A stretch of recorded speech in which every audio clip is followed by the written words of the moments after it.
I picked up on an interesting question on Twitter, and it was Kirsten Clacey who launched it and talked about asynchronous facilitation. Stephen, what's your take on async facilitation? I think Kirsten was pointing out that async can feel a lot harder than what we're used to, that kind of in the room facilitation that we've been doing, where you get a group together for a bounded period of time to do stuff.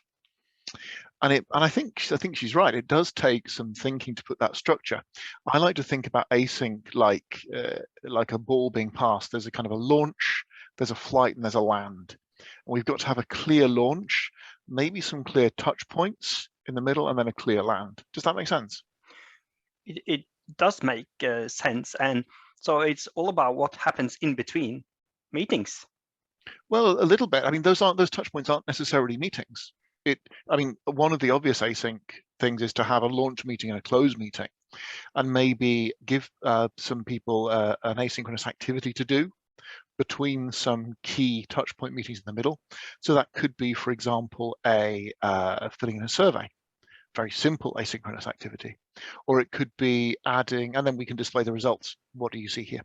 Or it could be using a whiteboard, a Miro board online.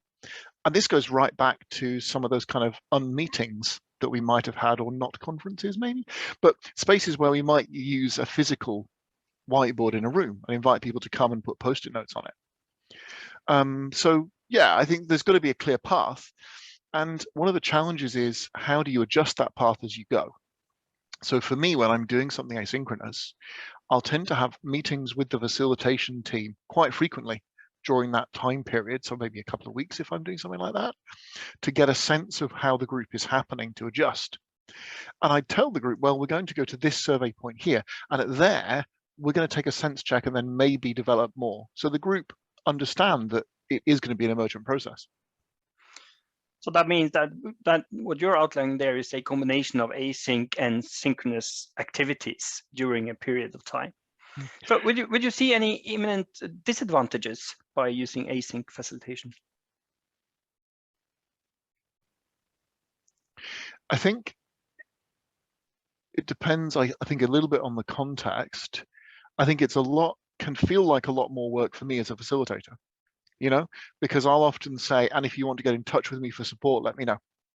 Or if I'm supporting individuals, there'll be lots of stuff going on. So it's quite hard work to do it. But I think of actually back, when we consider facilitation as just that intervention in the room, where we take that group through that process, I'm minded that actually a lot of the work that the group does is after that session anyway. It's once they've left the room and they're outside of my guidance as the facilitator anyway. So I kind of wonder whether it's more work for me, but means that I get a chance to help the group a bit more. And I guess I feel a bit of privilege in that. I kind of like that ability of going on the group with their journey for a little bit more.